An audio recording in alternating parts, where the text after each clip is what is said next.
Brain stimulation is when brain cells or neurons are activated with electricity or a magnetic field coming from outside of the head to get them to release the chemicals they're supposed to release.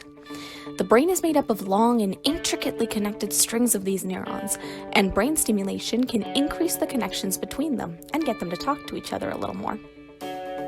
Non-invasive brain stimulation is a huge branch of that lets us change the brain without needing it to be exposed. Now, non-invasive just means that your head stays closed and nothing physical gets inside of you. It's just electrodes or a magnetic coil on your scalp with the electricity or magnetic field permeating through your skull. There's absolutely no medication, no needles, and no surgery needed. So deep brain stimulation, for example, that requires surgical implantation of an electrode in the deep brain. And while effective, it's invasive. Transcranial magnetic stimulation, however, non-invasive.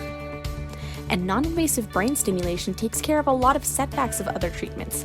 For example, medication is great. It's worked so far and for years, but brain stimulation treats the problem directly at the source, the brain. It does this without having to take the long way in through the stomach and bloodstream. This means that it acts faster, taking days to weeks rather than months to years to see an improvement, and it skips some of the side effects of medication.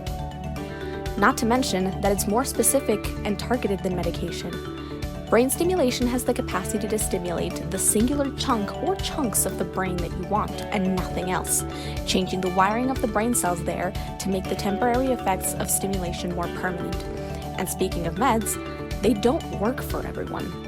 Some people have symptoms of disorders like depression and bipolar disorder that are so severe that they don't get better with medication or they don't improve enough.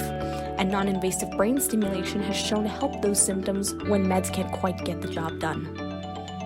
Now, to tackle some of the myths of brain stimulation, some people say that it's painful. Normally it's not.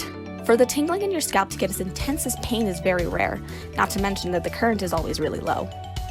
Others are worried about causing seizures. Again, it's incredibly rare for that to happen, and usually it's because of a pre-existing condition. There is non-invasive brain stimulation that intentionally causes twitching and convulsing, but it's very controlled and used for very selective treatments. Lastly, the fear that brain stimulation is just experimental and not a real treatment. Though it's understandable, it's another myth.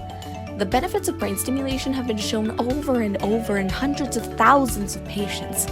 While there are clinical trials for new targets and disorders, they all stem from approved and regularly used techniques. And in order to keep expanding on this, we need to keep doing more new research.